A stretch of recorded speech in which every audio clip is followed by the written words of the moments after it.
Bonjour, bienvenue pour une nouvelle vidéo, cette fois-ci pour vous présenter la figurine de Killer Crow, voilà, issue de la collection des bustes de chez Batman Universe DC de chez Eagle Moss. Voilà, alors le personnage de Killer Crow, personnage emblématique, hein. Alors c'était pas un personnage que je connaissais beaucoup non plus, étant donné que j'ai pas suivi Batman énormément, mais voilà, il a l'air d'être quand même assez réputé comme personnage. Voilà, figurine que vous pouvez toucher à 20 € sur le site Eagle Moss, ou alors si vous les commandez et que vous avez une réduction, comme ça a été le cas pour moi, vous pouvez peut-être les toucher à 13 €, voire peut-être moins. Donc voilà, un petit fascicule qui vous explique qui est le personnage. Donc là on voit le personnage, hein, qui est vraiment très bien fait, on voit bien les écailles et tout ça. Voilà, donc il doit être, je sais pas, un crocodile. Voilà, ça a l'air. Voilà, donc là ouais, quand on regarde comme ça, on a vraiment un design qui me fait penser à un reptile un peu dans le, dans le jeu de combat Mortal Kombat. Voilà, Bronze Age, voilà, Modern of Age. Donc toujours un fascicule pour accompagner l'achat, un fascicule en anglais, car effectivement, étant donné qu'elles ne sont pas sorties en France chez les buralistes, vous devez les faire venir d'Angleterre à mon avis, je suppose, et la traduction n'a pas été faite. Voilà, Rebirth, donc là après on le voit avec une fameuse équipe. Voilà, ouais, c'est l'équipe de Suicide Squad visiblement. Parce que là on peut voir justement, il y a des persos qui me font penser un peu à Suicide Squad. Voilà, là on voit Harley Quinn au milieu. Voilà, là on voit les tout premiers Batman. Voilà, une petite bande dessinée sur l'individu. Donc là, elle peut être assez récente celle-là. Février 2015. Voilà, avec Killer Crow. Est-ce que c'est Bane en face? Je sais pas, peut-être.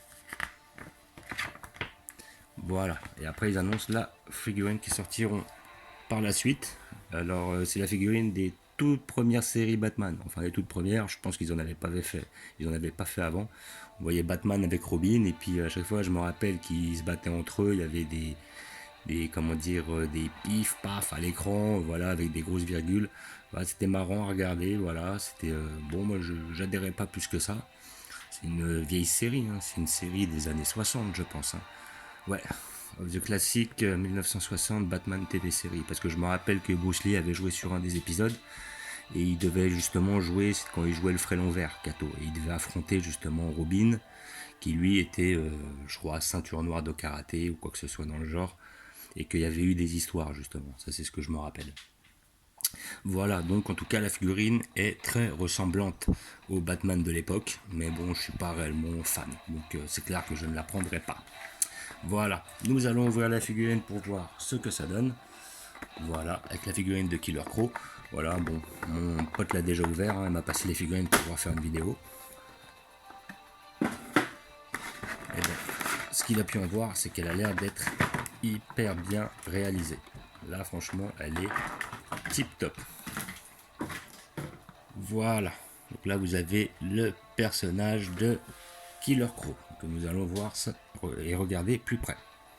Voilà. Donc, comment dire, eh ben, la figurine est vraiment bien réalisée. Alors peut-être si je vois un petit défaut, c'est peut-être un défaut de peinture là, le noir qu'ils ont voulu mettre à mon avis pour faire un effet de relief, il est un peu coulé ici. C'est un peu dommage. Mais en tout cas, sinon la figurine est quasi parfaite quoi. Surtout bon quand vous voyez que vous la payez à peine 13 € quoi.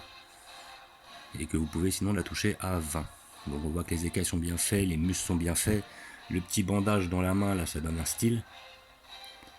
Vraiment, elle est super bien faite. Vraiment, vraiment, elle est belle. J'aime bien ce design, j'aime bien le perso. On a vraiment l'impression d'avoir un crocodile de dos. Vraiment, on voit les écailles et tout. C'est bien fait, c'est bien réalisé. Sérieux, là, franchement, il y a un beau petit travail. Là, par contre, après, si j'ai un petit défaut, je vois une petite ligne au niveau du bras, là, ici, là. Juste là. Bon, on la voit pas trop. On la regarde vraiment si on met le nez dessus. Hein. Sinon, c'est pas non plus significatif. Mais la figurine reste quand même pas mal. Il y a pas mal de nuances de couleurs. Le sculpte est très beau. Voilà, on a vraiment l'impression d'avoir affaire à un crocodile. Hein. Donc, parce qu'après, il y a la différence de couleur. Là, on voit la couleur du crocodile un petit peu sur le bas-ventre, qui est moins verte que sur le dos en général. Ça, voilà, ça a été bien pensé, quoi. Vraiment. Et le visage est très bien fait. On a vraiment le côté reptile. Et les mains sont très bien réalisées, comme vous pouvez voir. Elles sont vachement belles.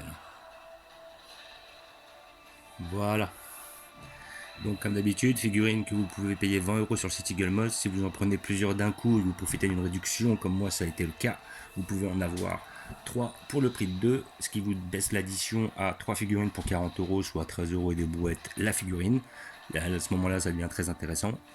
Voilà, n'hésitez pas à dépasser les 60 €, comme ça vous ne payez pas les 8 € de frais de port. Parce que bon, quand on voit qu'effectivement une figurine comme ça, avec la réduction, vous la touchez à 13 et que vous avez 8 € de frais de port, finalement, si vous en reprenez une autre, elle vous revient à pas plus de 5 €, quoi. Donc ça vaut encore plus le coup. Je ne vais pas vous montrer où je vais la placer vu que ce n'est pas la mienne. Et c'est bien dommage d'ailleurs. Après, bon, non, je pense pas que je la prendrai celle-là. Elle est très belle, mais je pense pas que je la prendrai. Après, si je dois me centrer sur certains personnages par la suite, j'aimerais bien voir si je peux avoir le Superman de la Justice League, ainsi que le Aquaman. Et je serais peut-être tenté aussi par le double face. Voilà, j'ai vu que le double face était vraiment bien fait. C'est pas le double face issu des films de Nolan, c'est le double face issu des comics, mais je trouve qu'il a du style, donc peut-être qu'à l'avenir je le prendrai. Et je fais une petite parenthèse pour aussi expliquer le fait que visiblement il y a beaucoup de retard chez les figurines Street Fighter. Voilà, entre autres avec le personnage de Gookie qui devait sortir déjà maintenant il y a 3 semaines. Est-ce que c'est des figurines qui viennent de Chine et qu'il y a un problème par rapport au coronavirus? Qui sait? Problème de livraison et tout ça, problème de douane, je ne sais pas. Les buralistes n'ont pas été livrés visiblement. Et ainsi que la figurine Eaglemoss Iron Man qui devait sortir cette semaine, enfin plutôt la semaine dernière, et qui n'est pas sortie. Donc je suppose qu'il doit y avoir pas mal de problèmes au niveau des livraisons à cause de ce souci-là. Voilà, donc j'espère les recevoir très bientôt et pouvoir faire des vidéos là-dessus. Sur ce, n'hésitez pas à vous abonner et à laisser des pouces. Et je vous dis ciao.